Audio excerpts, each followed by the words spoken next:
Puji Tuhan, saudara-saudari yang dikasihi Tuhan, hari ini kita telah memasuki berita yang ketiga mengenai penerapan roh itu.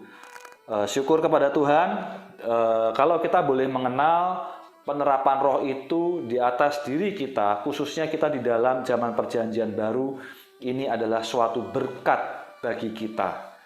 Kita bisa mengalami apa yang telah Tuhan rampungkan secara real di dalam diri kita. Oleh karena itu, alangkah baik bagi kita kalau kita bisa mengenal apa yang ada atau apa yang telah dirampungkan oleh roh itu bagi kita. Di tangan saya ada garis besar, saya akan berbicara menurut garis besar ini. Ada 14 item mengenai roh itu. Di poin yang pertama adalah roh Allah dan roh Yehova. Dua item yang pertama ini kita boleh mengenal Allah di dalam perjanjian lama. Dia dikatakan sebagai roh Allah, saudari, berkaitan dengan penciptaannya. Dia adalah Allah yang menciptakan langit dan bumi. Dia Allah yang menciptakan dari yang tidak ada menjadi ada. Namun di dalam perjanjian lama, hubungan antara Allah dengan manusia boleh mengatakan bahwa dia adalah roh Yehova. Puji Tuhan, dia adalah Jehovah. Dan dalam perjanjian lama mengenal tidak hanya roh Allah, tetapi juga mengenal roh Yehova. Sampai pada dua poin yang terakhir di dalam poin ke-13 dan 14, yaitu mengenai 7 roh Allah dan roh itu ada di dalam kitab Wahyu. Maka saudara-saudari kita boleh melihat perampungan dari roh itu dalam perjanjian lama sampai dengan kitab Wahyu, bahwa roh itu telah melewati proses. Tidak hanya dia adalah roh Allah yang menciptakan alam semesta, tetapi hari ini dalam pekerjaannya, dalam ekonominya, dia telah menjadi 7 roh dan rampung sempurna dalam roh itu di dalam kitab Wahyu. Nah, kemudian saya kembali lagi kepada penerapan roh itu. Di poin nomor ketiga sampai dengan ke-12 adalah di dalam perjanjian baru, dan kita hari ini boleh mengenal bukan hanya sekedar roh Allah, tetapi juga ada roh itu. Di dalam poin yang ketiga ada Roh Kudus. Roh Kudus pertama kali disebutkan di dalam perjanjian baru. Banyak orang mengenal istilah Roh Kudus ini, tetapi saudara-saudari, di dalam prosesnya Roh Kudus hari itu adalah roh yang dinantikan.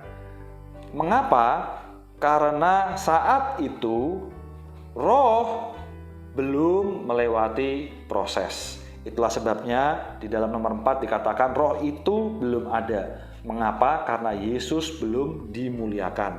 Namun setelah melewati kematian dan kebangkitan Tuhan, dia telah menjadi roh majemuk di nomor 5. Saudari, puji Tuhan, roh majemuk ini mencakup di dalamnya 5 unsur yang padanya ada kematian dan kebangkitan.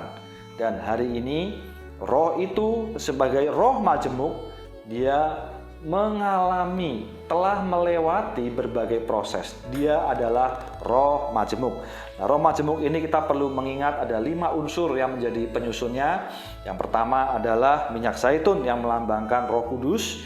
Yang kedua adalah mur. Yang ketiga adalah kayu manis. Keempat tebu, dan 5 adalah kayu teja. Nah, mur melambangkan kematian Kristus, sedangkan kayu manis menyatakan khasiat kematian Kristus. Tebu mengacu kepada kebangkitan, dan kayu teja menyatakan kuat kuasa kebangkitan untuk mengalahkan iblis. Syukur kepada Tuhan, dan dia hari ini dengan unsur-unsur itu dia telah menjadi roh majemuk. Saudara-saudari, di dalam perjanjian lama ada istilah minyak urapan majemuk. Minyak urapan majemuk ini juga menjadi gambaran dari roh majemuk itu. Sehingga kalau kita melihat raja di dalam perjanjian lama, sebelum dia melaksanakan pemerintahannya, ia harus diurapi dulu dengan minyak urapan majemuk. Nah, minyak inilah yang digunakan. Selanjutnya ada roh Yesus. Roh Yesus di sini dikatakan di dalam Kisah Para Rasul pasal 16 ayat 6 sampai 7. Roh Kudus disebut roh Yesus, yaitu kekuatan untuk menahan semua penganiayaan yang ada. Saudara-saudari, syukur kepada Tuhan, Dia adalah Roh Yesus. Dia mengalami, Dia juga mampu menahan segala penganiayaan. Oh, sungguh manis kita boleh mengenal Roh Yesus. Kemudian juga ada Roh Kristus. Dia punya kekuatan untuk menderita, menghadapi berbagai macam penganiayaan. Saudara-saudari, tidak hanya mengalami penderitaan, tetapi lebih-lebih di dalam Roh Kristus ada kekuatan untuk menahan penderitaan. Ada Roh Yesus, ada Roh Kristus. Berikutnya ada Roh Yesus Kristus. Roh Yesus Kristus ini, Dia yang mengenal penderitaan, Dia juga punya kekuatan dalam menahan penderitaan. Dia menjadi suplai limpah lengkap bagi Anda dan saya. Puji Tuhan, di dalam surat Filipi di sana disebutkan Roh Yesus Kristus menjadi suplai limpah lengkap. Saudari, amen. Dia menyuplai kita. Inilah Roh Yesus Kristus. Kemudian ada Roh Tuhan, yang identik dengan Roh Kristus, kenaikan Tuhan, kenaikan Kristus. Dia tidak hanya mati, Dia tidak hanya membereskan urusan dosa, tetapi Dia hari ini adalah Roh Tuhan, menunjukkan bahwa kenaikannya, amen, ditambahkan ke dalam Roh ini. 11 adalah Roh pemberi hayat. Hal ini sangat erat kaitannya dengan kita. Setelah kita mengenal apa yang Dia alami, apa yang telah Dia rampungkan, bagi kita, Dia hari ini adalah Roh pemberi hayat. Dia menyalurkan hayat ilahinya kepada kita. Selanjutnya, saudari, kita akan melihat fungsi Roh itu. Fungsi Roh itu, saudari, yang pertama Dia adalah memberikan hayat kepada kaum beriman. Kita adalah kaum beriman itu. Dia melahirkan kembali di dalam roh kita. Tidak hanya Dia melahirkan kita kembali, lebih-lebih Dia mengurapi. Puji Tuhan, semoga kita masih ingat Roh Majemuk. Dia mengurapi kita. Saudari, hari ini di dalam Roh, Dia mengurapi kaum beriman. Dia mengurapi kita. Kemudian Dia memeteraikan, menyatakan bahwa kita adalah milik Allah. Kita adalah anak Allah. Dan Roh itu sendiri menjadi jaminan yang diberikan kepada kita, sehingga hari ini kita punya jaminan, saudari, bahwa kita adalah anak Allah, kita sepenuhnya adalah milik Allah. Dalam penempuan sehari-hari, kita juga perlu melihat Roh itu menjadi suplai limpah lengkap. Seperti yang sudah dikatakan, Dia adalah Roh Yesus Kristus yang menyuplai kita dengan suplai limpah lengkapnya. Dan Dia dalam pengalaman menyuplai kita, mengubah kita. Saudara-saudari, kita perlu bersyukur kepada Tuhan atas poin ini, bahwa Roh itu sangat erat kaitannya bagi kita. Fungsi dari Roh itu adalah bagi kita. Mengalami Dia, diserupakan dengan Dia, mengubah kita. Puji Tuhan. Selanjutnya, kita bersyukur bagaimana kaitan Roh itu dengan kita. Saudara-saudari, ini bukanlah satu hal yang supranatural, tetapi erat kaitannya dengan firman.